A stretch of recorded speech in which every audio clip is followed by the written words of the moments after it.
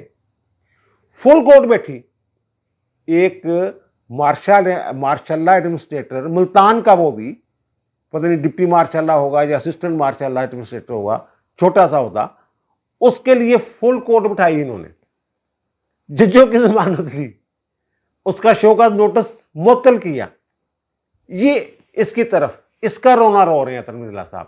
یہ دب گیا ہوا تھا معاملہ ہسٹری میں، اور تحریری طور پہ یہ پورا واقعہ اس طرح ملتا بھی نہیں جیسا میں نے آپ کو سنایا ہے، بس وہ کیس کا کہیں ذکر مل جاتا ہوگا کہ اس کو سزا ہوئی تھی۔ یہ پورا واقعہ جیسا میں نے سنایا کہ جناب درخواست کس نے ڈرافٹ کی، جج کون تھے، سارا کچھ یہ انہوں نے زندہ کیا ہے تنویر اللہ صاحب نے۔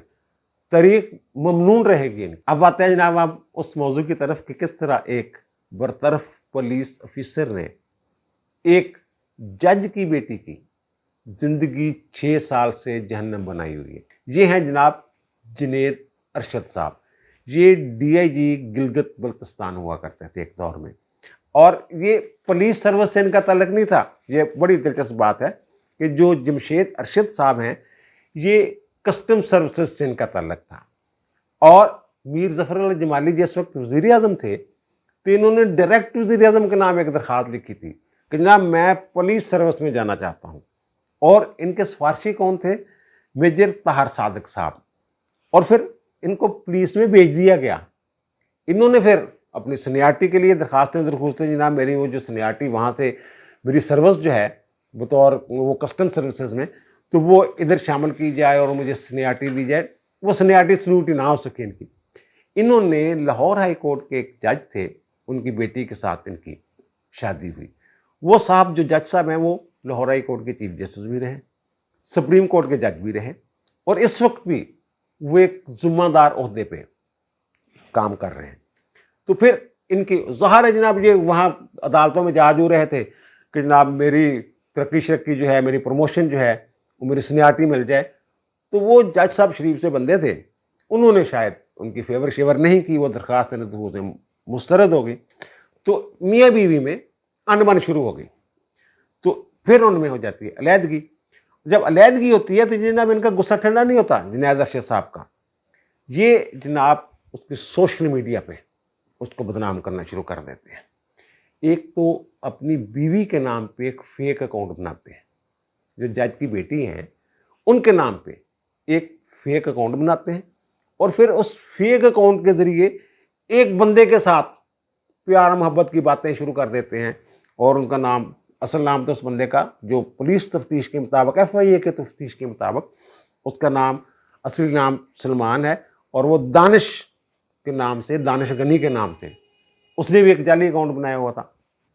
تو بھائی صاحب جو ہیں اپنی بیوی بن کے، سابقہ بیوی کے نام پہ جو جعلی اکاؤنٹ بنایا تھا اس کے ساتھ انہوں نے کوئی گپ شپ کرتے ہوں گے، اور پھر اسی اکاؤنٹ سے اس بندے کو انہوں نے اپنی بیوی کی نازیبا تصویریں جو ہیں وہ بھیج دی سوشل میڈیا پہ، اور پھر ایک اور اکاؤنٹ بنا کے جعلی ایک اور بندے کو بھیج دی۔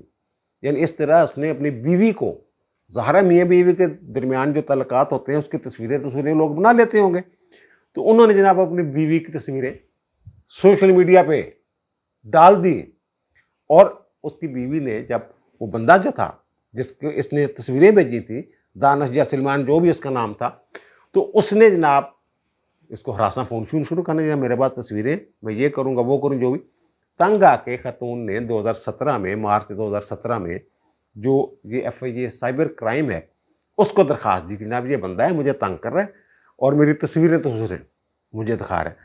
اب جب پولیس نے تفتیش شروع کی تو پتہ چلا جناب یہ تو بھائی صاحب ہیں پیچھے اس کے، یہ جنید ارشد صاحب جعلی اکاؤنٹ بنا کے ساری کارروائیاں ڈال رہے ہیں۔ یہ جنید ارشد صاحب جو ڈی آئی جی گلگت بلتستان تھے، یہ پکڑے کیسے گئے؟ پکڑے ایسے گئے کہ جو جعلی اکاؤنٹ انہوں نے بنائے ہوئے تھے ان کے جو آئی پی ایڈریس تھا وہ ایک ان کے اسلام آباد والے گھر کا نکلا، اور دوسرا گلگت بلتستان کا جہاں وہ بطور ڈی آئی جی کام کر رہے تھے وہ نکلا. اس طرح وہ پکڑے گئے. اب بھائی صاحب بھاگے پھر رہے ہیں، ظاہر ہو پولیس چڑھ گئی پیچھے ایف آئی اے والے، تو یہ مظفر آباد سے نا جا کے ایک ضمانت کروا لیتے ہیں، راہداری ضمانت جس کو کرتے ہیں. اور راہداری ضمانت ادارہ پھر اس کا ٹائم گزر گیا. انہوں نے پھر ایک جعلی روپکار بنا کر جعلی عدالتی آرڈر مبینہ طور پہ، تو انہوں نے جناب اس کی بنیاد پہ ایف آئی اے والوں کو جانچا دیتے رہے. ایف آئی اے والوں نے کیا اتنی دیر دی لمبی ضمانت کتنا ہو سکتی ہے. انہوں نے جا کے متعلقہ عدالت میں چلے گئے. جج نے کہا یار یہ تو جعلی ہے.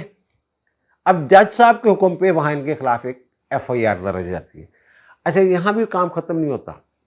اب یہ خاتون کے نام سے نا ایک جعلی ان کا اکاؤنٹ بناتے ہیں، وہ لنکڈ ان نہیں ہے، لنکڈ ان والا اکاؤنٹ، وہاں ان کے ایک پروفائل جعلی چاڑ دیتے ہیں. وہ کسی یونیورسٹی میں وابستہ ہے یونیورسٹی سے، تو پھر وہاں ان کی تصویریں چاڑ دیتے ہیں، وہ والی نازیبا تصویریں وہ چڑھا دیتے ہیں. اب ان کو ایک فیس بک بنا کے اکاؤنٹ جعلی جو فیس بک بنایا ہوا تھا، وہ جب اس خاتون کے سٹوڈنٹس تھے ان کے اکاؤنٹس کے ساتھ رابطہ کر کے بھائی صاحب نے ان کو تصویریں بھیج دی، یعنی وہ کسی کو منہ دکھانے کے قابل نہ رہے. یہ حرکتیں کی. اور اب بھائی صاحب مظلوم بننے کی کوشش کر رہے ہیں کہ جناب وہ ہائی کورٹ کے چیف جسٹس کی بیٹی ہے سابق کی، اور وہ سپریم کورٹ کے جج رہے ہوئے ہیں، اس وقت بھی بڑے اہم عہدے پہ ہیں، تو میری زندگی جیرن کر دی جناب، طلاق دینے کا بدلہ لے رہے ہیں. تمام جو شواہد ہیں جو پولیس نے ایف آئی اے نے جو اکٹھے کیے وہ سارے جنید ارشد کے خلاف ہیں اور برطرف ہو چکے ہیں نوکری سے. 6 سال ہو گئے ہیں کیس کا فیصلہ نہیں ہو رہا. اگر وہ جج صاحب اتنے بااثر ہیں تو انہیں تو چاہیے کہ 6 مہینے میں فیصلہ کروا دیتے. آپ باہر پھر رہے ہیں. بیوی جو ہے وہ کسی کو منہ دکھانے کے قابل نہیں، جو سابق اہلیہ ہیں آپ کی. 14 مارچ 2017 سے لے کے آج 28 ستمبر 2023 ہے. آپ دیکھ لیں کہ اگر وہ بااثر ہوتے، اب یہ بھی ایک ٹرینڈ بن گیا ہوا ہے کہ اگر بااثر شخصیت کی فیملی کا کوئی بندہ مظلوم بھی ہو، اس کے ساتھ زیادتی ہوئی ہو، تو یہ سوشل میڈیا ٹرینڈ چل جاتا ہے جناب کہ جناب وہ بااثر ہونے کی وجہ سے اگر اتنے ہی بااثر ہوتے تو اب تک سزا نہ ہو چکی ہوتی. عوام کی نفسیات کا اس طرح کے جو جعلی مظلوم ہیں وہ فائدہ اٹھاتے ہیں. اب دیجیے مجھے اجازت، انشاءاللہ دوبارہ ملاقات ہوگی نئے ویلاگ کے ساتھ. اللہ تعالیٰ آپ پر، مجھ پر، ہم سب پر مہربان رہے. اللہ حافظ.